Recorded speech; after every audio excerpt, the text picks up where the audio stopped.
next 30, 35 minutes resonate with you, then the next 30, 35 minutes are going to be very well worth your time. So here we go. So every year, at the beginning of the year, I pick a word that defines where I'm going directionally for the year. It could be newness, spontaneity, change, adventure. I don't know. I don't get it like tattooed on my arm, but what is this year going to represent for me? Which is timely now as we come into 2025. And for the last 5 years, I've had the same word. And that word is soul. Soul. This side. If I'm going to do something, I'm going to pour my soul into it. If I'm going to come to talk to you guys in Miami, I'm going to empty my tank and pour my soul into what I'm doing. Customers feel soul. You can't outsource soul. Soul doesn't live on a spreadsheet. Only one person in this room can be the best looking. Only one person in this room can be the richest. Only one person in this room can be the funniest. But anybody in this room can care the most. I built entire businesses based on enthusiasm and soul. I told you guys a little bit about my 20s, but check this out. Come on, Wiz. When I started out, I had a coconut water company called Zico Coconut Water. We had no money to market. I ran the entire New York City Marathon dressed up as a human coconut water package. I cleaned meat trucks. They used to line the meat trucks up every day in the lot. And when I came home, I had one job. That my meat truck was the cleanest meat truck in the lot. Thank you, Dad. I rode my bike every single day. 21 miles from Roslyn, Long Island, where I'm from, to Corona, Queens, where I recorded a demo. I shot that demo to 15 record labels and they all said no. But my dad taught me about disappointment. I kept going until record label 16, Delicious Vinyl, signed me. I hooked up with a company called Idol Makers Management. I'm not sure if you guys can find me in this picture. Corner, that corner. When my album came out, I went on tour with my friends, the Soul Brothers. There were 6 of us in an RV that slept 2. And every night we would stop at a different club, knock on the door, and beg the owner to allow us to perform for free. Sometimes he would, and sometimes he wouldn't. I did a show called Club MTV, hosted by Downtown Julie Brown. Anyone know that show? I was the worst performer in the history of Club MTV. This is my rap photo. I was highly intimidating as a rapper. I got dropped from my record company shortly after I signed, and I started doing jingles, commercials for brands. This is a commercial I did for a company called Turbo Bubblegum. Exactly. They paid me $300 for a 4-day shoot and went out of business a week later. They picked the wrong spokesman. I'm an endurance athlete. I've done several 100-mile runs. I just rode my bike across America for charity with 10 friends. I've never won anything in my life. In fact, some of the races have left me in wheelchairs. I've never won anything, not even close. But what I'm most proud of is I have no DNFs, no did not finishes on my record. And that's because of my dad. And this is the kiddie pool where I worked at, where 5 years later we started Marquee Jet, a company that went on to do over $5 billion in sales. And the theme throughout my 20s was the same thing. I poured my soul into everything I did. I emptied the tank into everything I did. Not everything I did worked. Not everything that you do will work. But when you pour your soul into it, you have no regrets. If you're not gonna pour your soul into everything you do, don't even waste your time doing it. The competition's too good. The competition's too good. You empty the tank. A little bit of business. When I started Marquee Jet, my first company in the late 1990s, I was looking for a way to get, we didn't have a sophisticated way to get leads back there. I was looking for my first sale. So I had to go to where wealthy people congregated. And I heard about a conference in Monterey, California called TED Talks. And I heard that a lot of wealthy people from Silicon Valley go to the TED Talks. Thanks, Wiz. So I got on a plane in New York, connected in Chicago, landed in LA, rented a car, and drove 5 hours to Monterey, California. When I got to the TED Talk, I realized that everybody there is a huge credential. It was like Fort Knox. They weren't letting anyone near the place that didn't have a credential. I'm like, you need a credential to to get into the TED Talks? That's ridiculous. But I also know that I don't compromise my goals. Like, we don't compromise our goals. I'm leaving with a sale. I'm leaving with a sale no matter what. So I go into this little coffee shop next to the venue, and I'm thinking, man, how am I going to sneak into the room where all the gold is? What usher looks vulnerable that I can pay off to get into the room where the qualified lead? Whose badge can I buy? And what will it cost to get me in the room where the leads are? And I realized, like, every hour to an hour and a half, a wave of people are coming into the coffee shop with the credentials. This is where they go on break. And they're all ordering lattes and muffins. Lattes and muffins. So the next morning, I go to the coffee shop at 5 o'clock, and I buy all the muffins I now control all the muffin inventory in Monterey, California, and I wait.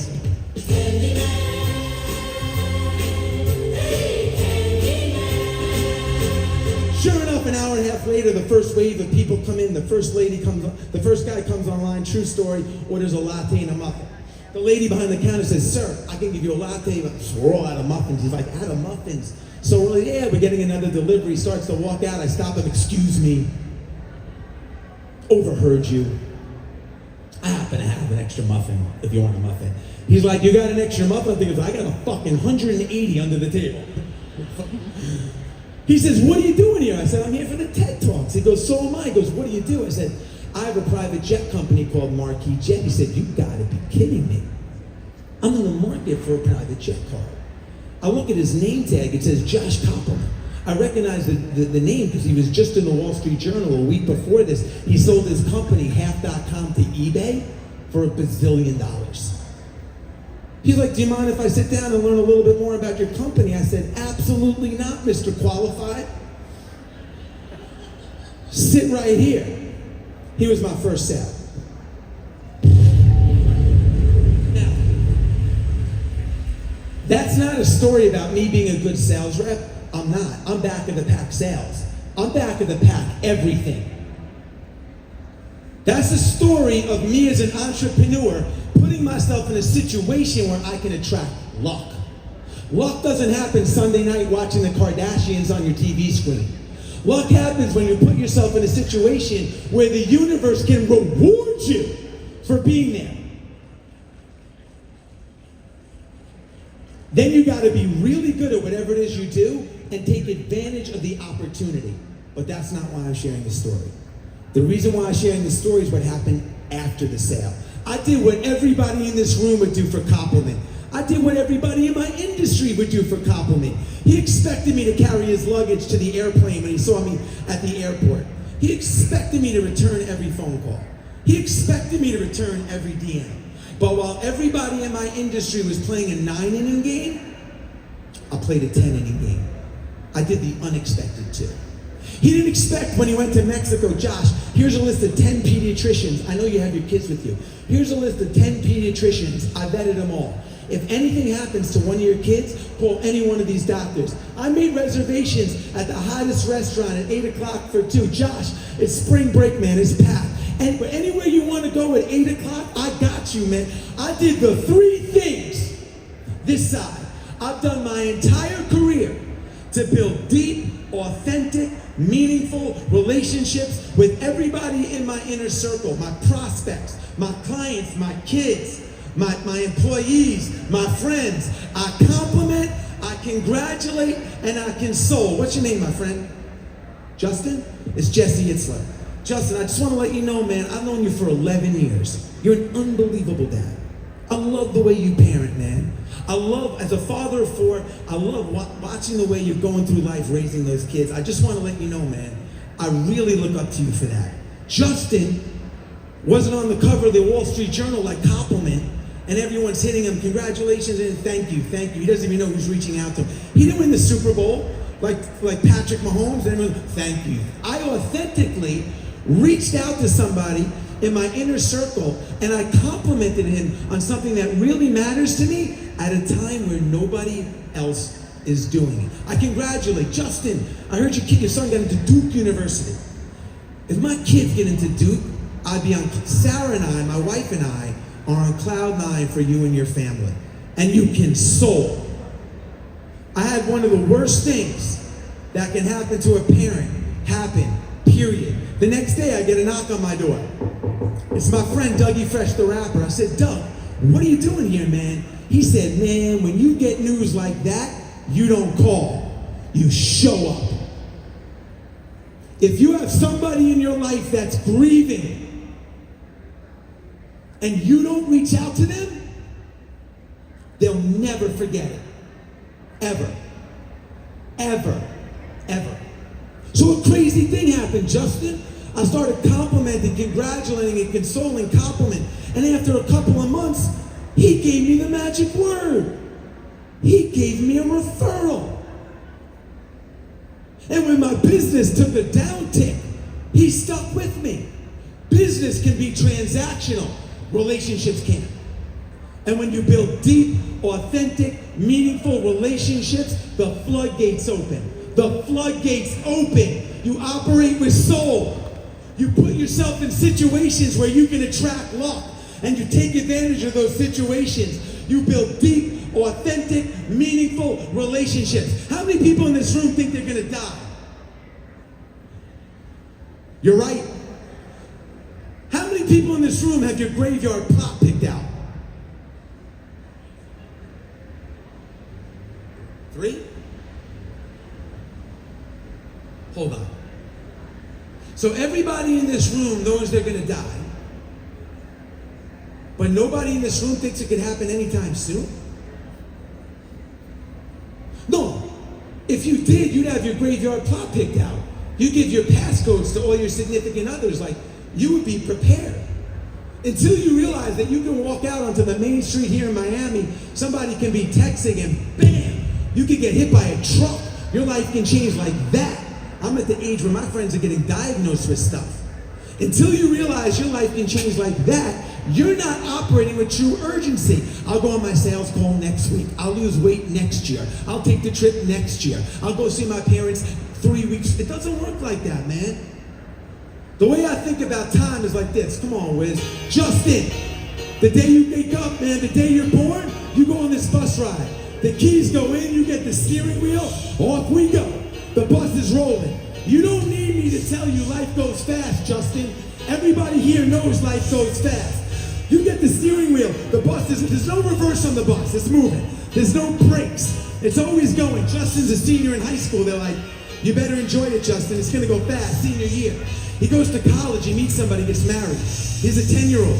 In 8 years, he's gonna be an empty nester.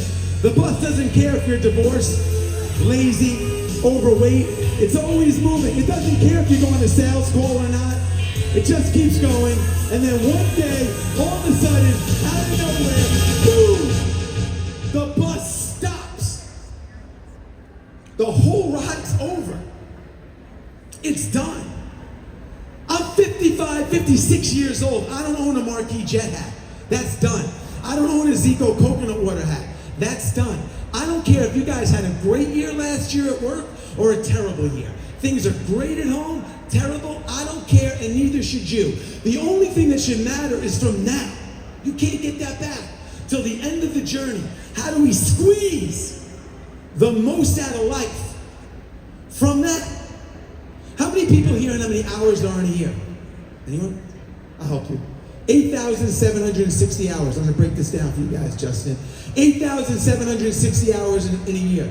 Justin, the average American works 40 hours a week for 50 weeks. That's 2,000 of the 8,700 hours. You gotta sleep, right? 6, 7 hours, that's 2,500 hours. That's 4,500 of the 8,700 hours. We gotta eat 3 meals a day, take 30 minutes a meal. I don't know, that's 500 hours. That's 5,000 of the 8,700 hours. The average screen time of everybody in this room here, Netflix, social media, Instagram, TV, sports, 4 hours a day of people in this room. That's 1,500 hours. That's 6,500 of the 8,700 hours. That's 75% of your available time. And all you did was eat, sleep, work, and been on your phone. You better be really diligent with the other 25% of your time while you're building your empire.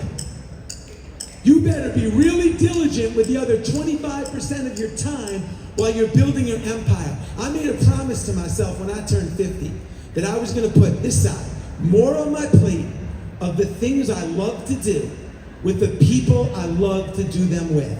More on my plate of what I love to do with the people I love to do them with. Because when I was in my 20s, my mom had a dream. She wanted to go to a castle in London. I'm like, Mom, I got a record deal. I can't go to a castle in London. My 30s, my mom's like, let's go to the castle in London. I'm like, Mom, I got marquee jet. I'm working 21 hours a day. Literally, I can't go to London. Cats in the cradle stuff. In my 40s, my mom's like, let's take everybody to London. I'm like, Mom, I got 4 kids, 4 young kids. Take them to London. And in my 50s, I lost my mom. So when you have a chance to create a memory or a moment while you're busy building your empire, you take it.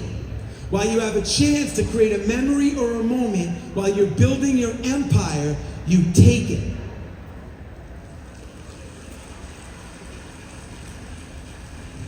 Business.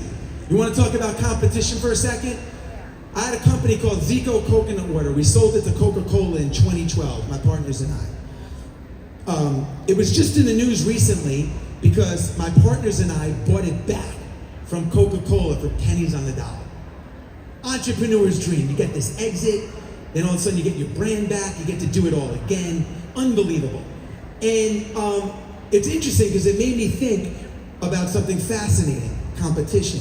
When we started out with Zico Coconut Water till the time we sold it was an 8-year window, 8 years. In that 8-year window, there were 27,000 other beverage companies launched. Of the 27,000, Coca-Cola North America bought 7. We were one of 7. And I've been thinking a lot, like, what did we do differently to get on the radar of Coca-Cola than the other 27,000 companies? And it takes me back to our origin story. So about 15 years ago, a much younger version of me, not to name drop or anything, but I was at Matt Damon's house.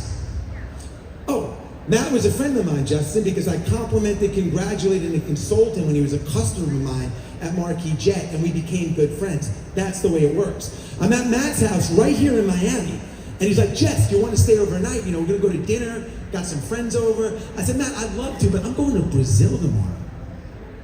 Brazil? He's like, Brazil? What's in Brazil? I'm like, I'm going to start a coconut water company. He's like, coconut water? I got a coconut tree in my backyard. I get the coconuts, I cut them open, and I give them to my daughter to drink. I'm like, that's amazing, man. He's like, yeah. He's like, that's something that I might be interested in. He goes, keep me up to date on that. That's something that I may want to get involved with. I'm like, all right, Matt, I'll keep you up to date on it. About a month later, I found myself in the office of the president of Coca-Cola, pitching my new company called Coco Plus. And I know I only have one chance with the president of Coca-Cola. And the meeting's going lukewarm at best. I gotta change the vibration. So I turned to the president of Coke and I said, well, you know, my partner, Matt Damon, and I. He's like, Matt Damon is your partner? He's like, I love, my daughter loves Matt. I'm the biggest Matt Damon fan. Matt, I go, I didn't mention that? Matt, he's like, yeah. The whole meeting flips. I get all the way to the 1-yard line with Coca-Cola. I leave the meeting and I call Matt. I'm like, Matt, I need a really big favor, man. You know that coconut tree in your backyard? If I come over with a camera, would you knock a coconut off the tree, bring it into the kitchen, grab a machete, slice it open, spill it everywhere, put a straw in it, turn to your daughter, give her the coconut, turn to the camera, and say, Muhtar Kent, the CEO of Coca-Cola, there's gotta be a better way than this. He's like, okay. I go to Matt's house, he gets a bat, hits the tree, coconut comes down, he grabs the coconut, brings it into the kitchen, slices the fucking thing, splashes everywhere, puts the straw in it, turns to the thing turns to the camera, says, Mutar, there's gotta be a better way than this. I flash our logo, Cocoa Plus, across the screen, send it to Coca-Cola, checkmate. Checkmate. That's fantastic. I posted a video on Instagram like 3 weeks ago, and my comment section lights up. Bullshit. So I found the video. Can I show it to you guys? Check this out. Volume. This is awesome. Daddy, can you get me a drink? This is completely ridiculous.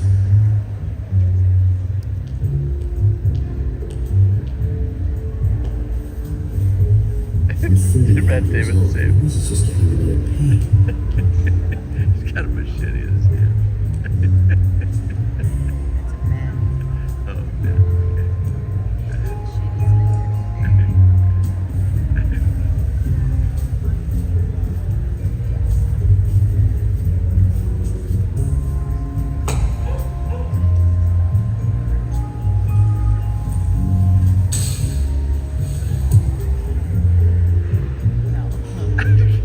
it comes down. It's already shaved off. Can somebody please figure out how to get the water out of the coconut and into some kind of package?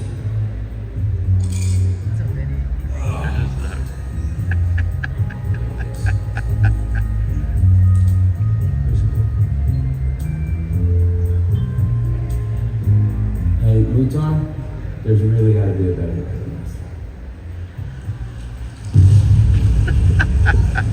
Got him.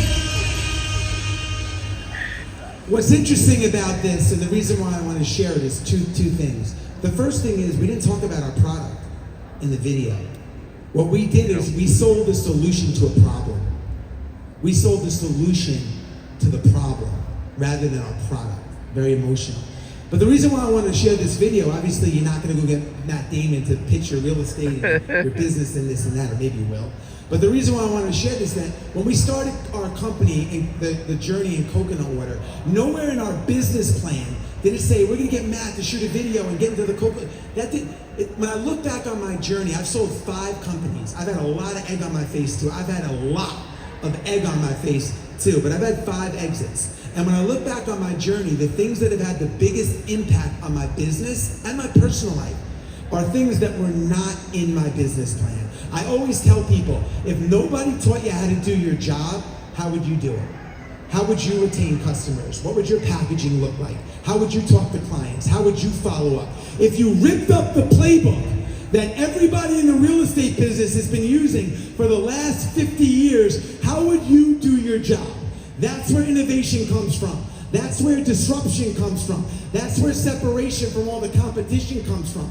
I had 0 business experience. My dad owned a plumbing supply house, and it was the greatest gift that I ever had, because it guaranteed that every business that I went into would look differently than my competition, because I had no idea how to do it. So I did it the way that I thought intuitively it should be done and what my customers wanted. The reason why people come to events and gatherings like this, slide. The reason why people come to events and gatherings like this, all different reasons, get tips, network, get more information on how to make your business better, look for 1 or 2 things that you can leave this convention and implement into your daily life. But the one thing that everybody in this room wants is mindset. I learned one of the greatest mindset hacks of my life a couple of years ago. I'm gonna share it with you right now. You can master it in 5 minutes or less. I can teach it to you in 5 minutes or less. You can leave here and implement it in 5 minutes or less. And what I'm about to share with you right now, if they would have told me 10 years ago, I would have said, hokey, ridiculous, no way. But I'm telling you, nothing's had a bigger impact on myself and my children than what I'm about to share with you right now, and you can master it in 5 minutes or less. So I'm an endurance athlete. I don't look like it, whoever said it. Jerk. A couple of years ago, I was training for a race called the Last Man Standing. Here's the format of the race. So it's a 4-mile loop, 4.2-mile loop. You get an hour to complete it. If you finish that loop in under an hour, say 50 minutes, you get a 10-minute rest. Then they line you up at the starting line at the top of the hour to run that loop again. And they repeat that process over and over and over until one person is left standing. The last man standing. The race can go on for days. So during my training, I did 10 training runs of 38 miles. Not bad for a guy in his 50s, but 38 miles isn't going to get you very far in a race like this. And then I heard a podcast. I heard about a Navy SEAL on a podcast named Chad Wright, talking about how he met a kid that had only run 5 miles, longest run in his whole life, at the starting line of a 100-mile race, and took him all the way to the finish line by having him repeat over and over, I will not quit, I will not quit, I will not quit. I'm like, that's impossible, man. I've been running my whole life. You can't 20x your longest run by saying I won't quit. But this guy's a Navy SEAL on a highly reputable podcast. I doubt he's lying. So I cold call him. Create your own luck. I get him on the phone. I tell him my problem, man. I'm stuck at 38 miles. He says, brother, I can solve that for you in 2 days, man. See, Chad is a Navy SEAL from the backwoods of North Georgia. He got a beard down to here like he's in ZZ Top. He's covered in head to toe in violent tattoos. And he has a look in his eye like he's seen some stuff in the military that nobody in this room wants to see. So he comes to my house a week later. My friends are calling me up. They're like, did you change your cadence? Are you eating differently? I'm like, no. He hasn't said a word to me. They're like, what? I'm like, I know. He's sitting in the corner of the room, stroking his beard, staring at me, hysterically laughing. They're like, what? I'm like, yes, and he's spooky. This is Chad Wright. So my wife comes downstairs. She goes, Jess, can I talk to you for a second? She goes, sweetie, where did you meet Chad? I told her the truth, on the internet. So that night, we're at dinner and Chad finally speaks. He says, Jesse, tomorrow we're going to start at 0500, man. We're going to meet in the kitchen 0500, but we're going to meet at 4:45 and go over the game plan. Man, we're going to sit for 15 minutes? Man, this is ridiculous. The next morning we get to my breakfast table. He says, Jesse, today we're going to do 3 things and 3 things only, man. And if you do these 3 things, you're going to shatter your 38 miles. He said the first thing we're going to do is we're never going to give our pain a voice. What does that mean, Chad? He said, man, I know you're going to be thinking, this is hard, I'm tired, I got blisters, or in your case, competition's tough, rates are high, the market's really strong, not strong and real. I know we're going to have these thoughts, but we're never going to speak those words. Because if we speak those words, we give them power. If I ask you how you feel today, your only answer is outstanding. How do you feel? Outstanding. How do you feel? Outstanding. How do you feel? Outstanding. Number 2, we're never going to die in the chair. What does that mean, Chad? He said, man, we're never going to come back after one of these loops, sit down in the chair and be like, this is hard, I quit. Today, we're taking quitting off the table. Either you pour your soul and empty the tank into what you do today and it doesn't work, or you shatter your 38 miles. Either one is acceptable. Not everything's going to work. But we're not going to come back and be like, it's hard, man, we quit. And number 3, every time we come back after one of these loops, even though it's really hard in the field, by the way, no one's getting through this life unscathed. No one's going to cruise through this life like this. I lost my dad, my sister, and my mom all in the last 2 years. It doesn't matter who you are or what you have. No one's escaping anything. No matter how hard it is, we're always going to talk about something we're grateful for. So after every loop, man, I want you to think about one thing you're grateful for and tell me. So I did those 3 things that day, and that day, I shattered my 38 miles. Fast forward 30 days later, I'm at the start of the Hennepin 100-mile race. Chad Wright is running it with me. We get to mile 74 and I'm broken. I got 6 toenails floating around in my shoe. I have hypothermia. I'm shivering like crazy, uncontrollably. I start walking, and Chad can sense that the end is near. So he starts walking with me. He says, Jess, I'm gonna tell you something about me, man, that nobody knows. Man, it's a miracle. I never get tired. No, Chad, not now, man. He says, no, man, I can't explain it either. It's the craziest thing. I never get tired. I want you to say it. But I was so broken, I couldn't say it. And nah, Chad, it would be a lie. Go ahead and say it. Fine, Chad, I never get tired. He says, no, man. Say it like you mean it. I said, fine, Chad, I never get tired. He said, I'll tell you what, man. I'm gonna let you walk a quarter mile to the aid station. When you get to the aid station, you tell them the miracle of Jesse and Chad. We stumble into the aid station. They give me a little soup. They give Chad a little Gatorade. I said to the fine volunteers, I said, ma'am, I'm Jesse. This is my good friend Chad.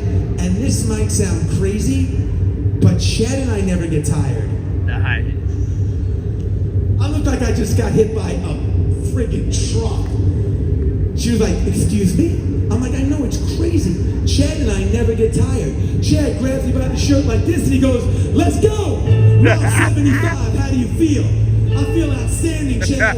77 miles in, I don't get tired, Chad. 80. 82 miles through the woods. Nobody around. Me and Chad with the headlamp.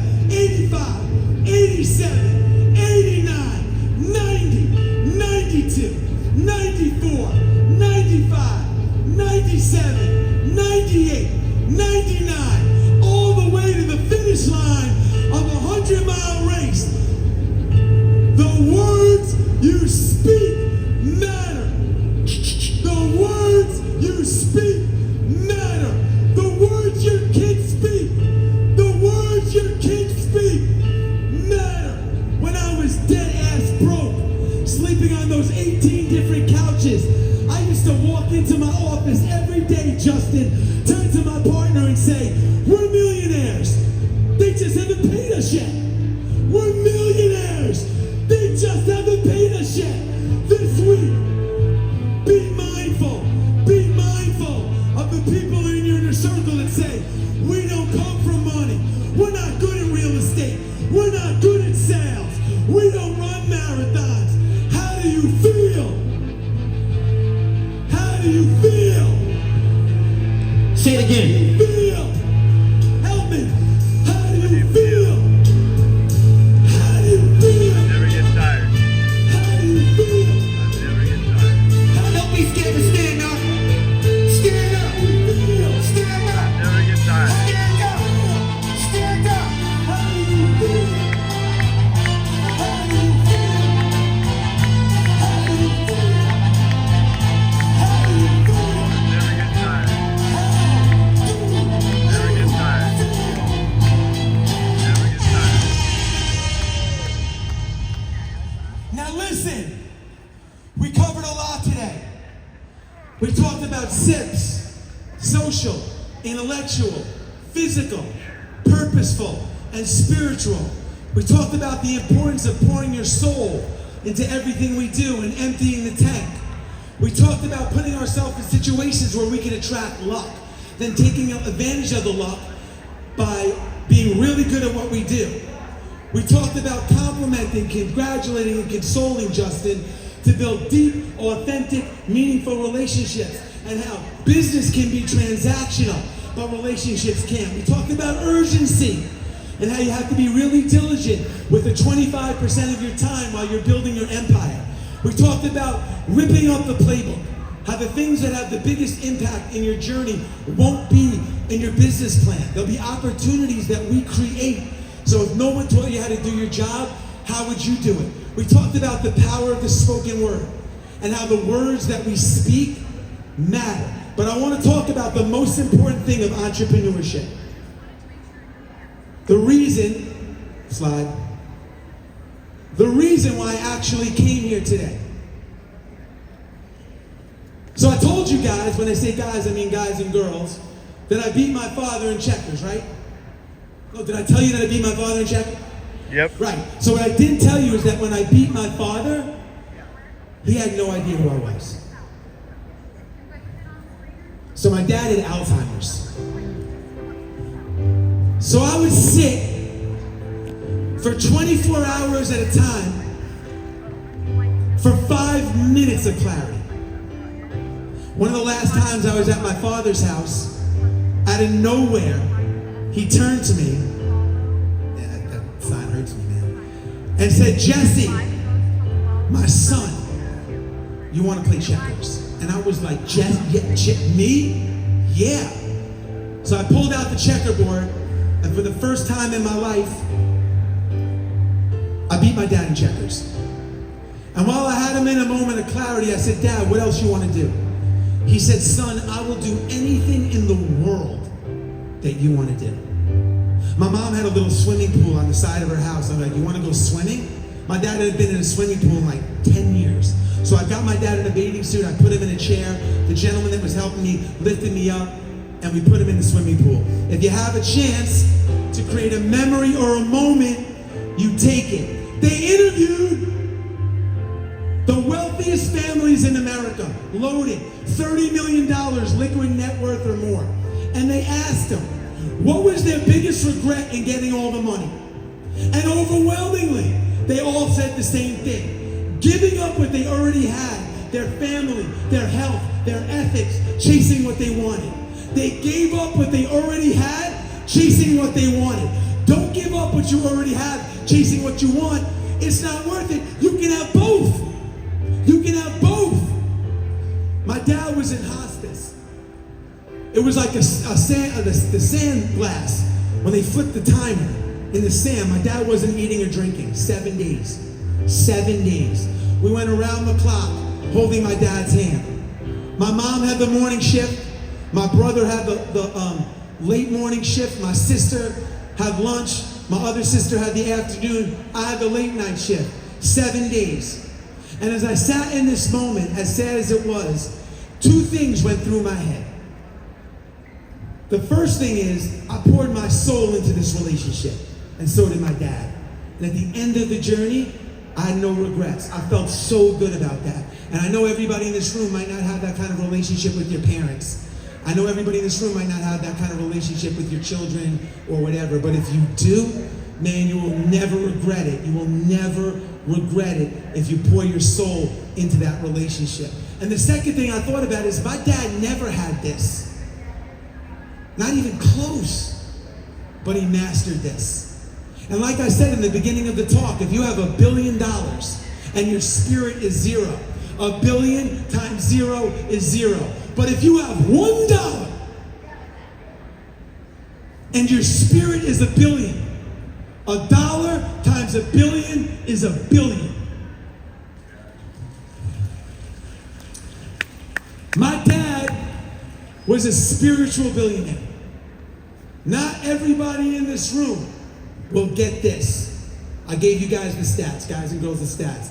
But everybody in this room and your children can master this.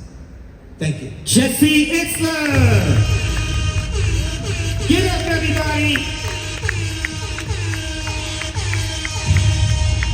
Hey, Jesse! Let's take him home. All right, we can't leave you down Let's here. take him home. We gotta pick it up. We can't leave you down here. Was that the kickoff speaker of this whole thing? Was that the first speech? Take him home. Oh, you guys got a good conference ahead of you.